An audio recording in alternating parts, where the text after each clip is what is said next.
G'day comrade subscribers, hope everyone's well. So I have, I don't think I'll finish this video today, I'll just make a start on it because there's a few things I want to do. So I've given the case a good wash.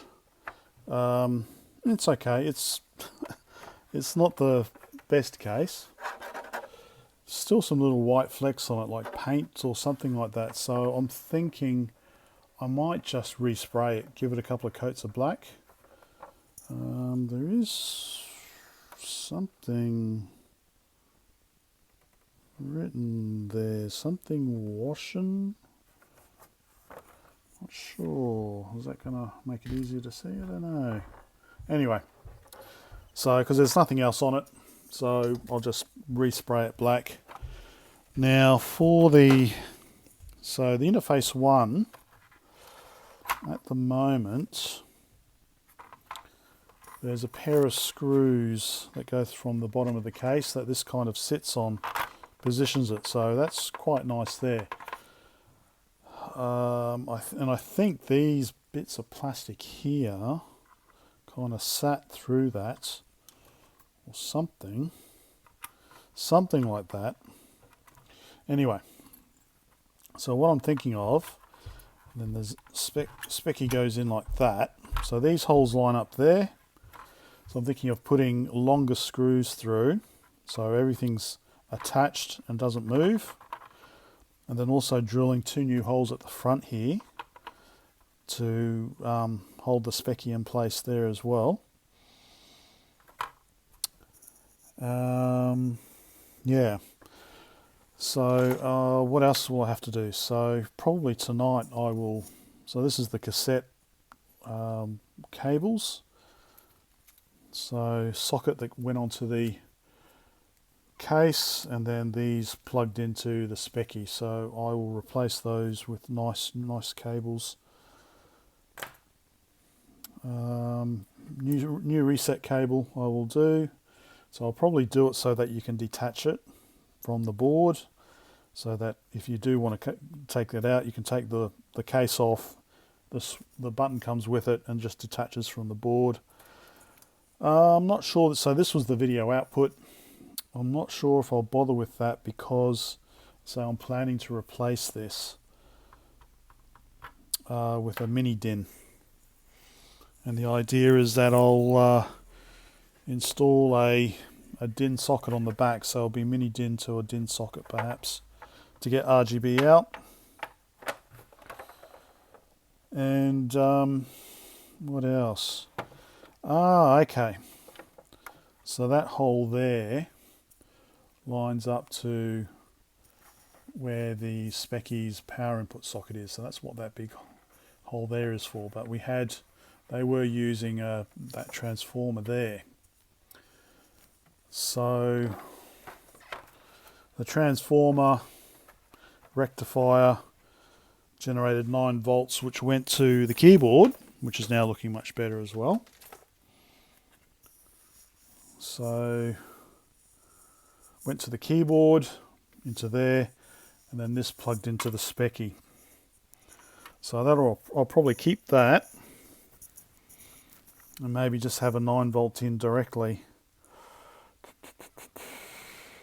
9 volts into there, something like that. So the keyboard's looking much better as well. No dust on it now. Keys are pretty cheap. I don't know if I can replace them. I'm thinking of maybe replacing them, but I'm not sure if I can get replacement keycaps. Let's have a closer look. So this is what the keys look like, nice and clean.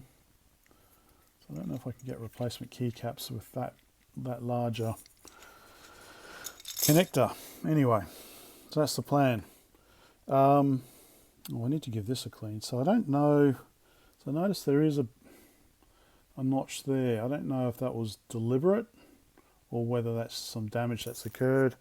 So I don't know if there's continuity. I don't know if it's ground and it's an extra ground that's not needed. I don't know. I'll have to test it. But I don't have a micro drive I'm using at the moment. Although I wonder, I could probably take one out of the QL if I wanted to, maybe. Anyway, Let's fix these cables up first. Okay, some progress.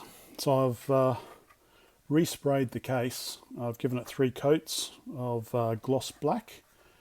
I think it's turned out quite nice. Looks much nicer than it was. So I just need to put some new rubber feet on. And what I think I'll do is I'm going to spray the red, green, yellow, blue spectrum stripes. So maybe across here like that. I need to go get that. So I won't be the keyboard's put back together, looking much nicer than it was, nice and clean. So keycaps are, well, it could be better. And yeah, so it does look like there was some kind of like specks of white paint that got onto the case. So obviously they're still on the keys here. I could maybe, I don't know, if I use cream cleanser, it'll probably end up leaving scratches. Yeah, so that's ready to go. So the bottom case is, let me get, yeah, so I think, yeah, some nice stripes there. So I'll cover it all up, you know, tape, and then do a few coats of that, and then maybe a gloss clear coat over the top maybe. Okay, so as for the rest of the machine, actually one thing I noticed also would be maybe nice to put a little power LED on here. So there's a cutout there for, I guess, the Fuller badge or something, I don't know. But maybe I'll put maybe a colour, like a blue one, blue power LED where the blue stripe is. I don't know. Somewhere along here I'll put a power LED in. If we move that out of the way. So I've removed the screws that were here. So I'll put in some new screws. And I'll drill a pair of holes here for the board. So it'll go in nicely like that. And then we're going to have screws coming up through here holding this in place. Another pair of screws here holding this in place, wherever they are. Like that. Now for the rest, hang on, let me grab it. Now for the rest of the machine, the cables. So that was the video out. I'm planning to have the RGB out here. So I've got a 8-pin MiniDIN right angle coming for that. So that'll plug into there because we've got basically the back of the case is right here. So there's not enough space to put in a straight through cable, hence why these are bent. So I've ordered some right angle 3.5mm plugs or cables. So they will plug into there, and then on the other end I'll put on some brand new sockets. So yep, so these will be replaced.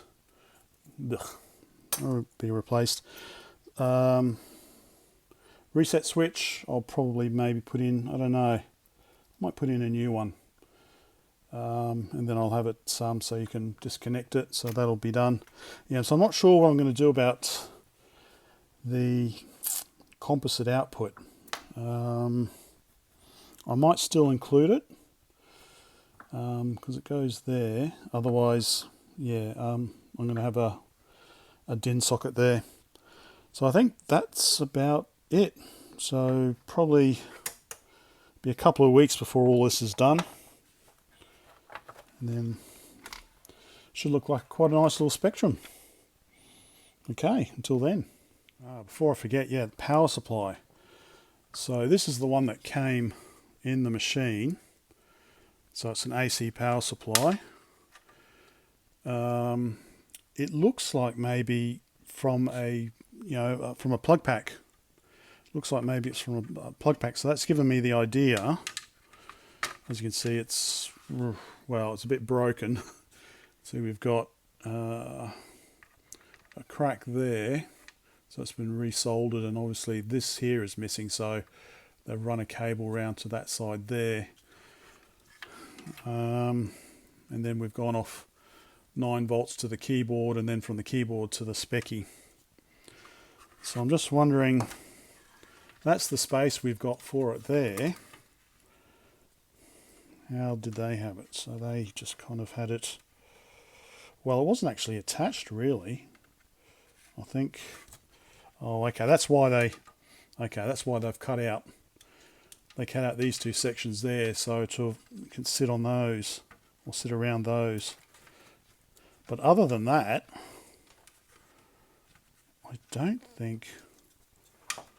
Oh no, maybe it goes up like that. No. Other than that, I don't think it wasn't really secured. I think like that.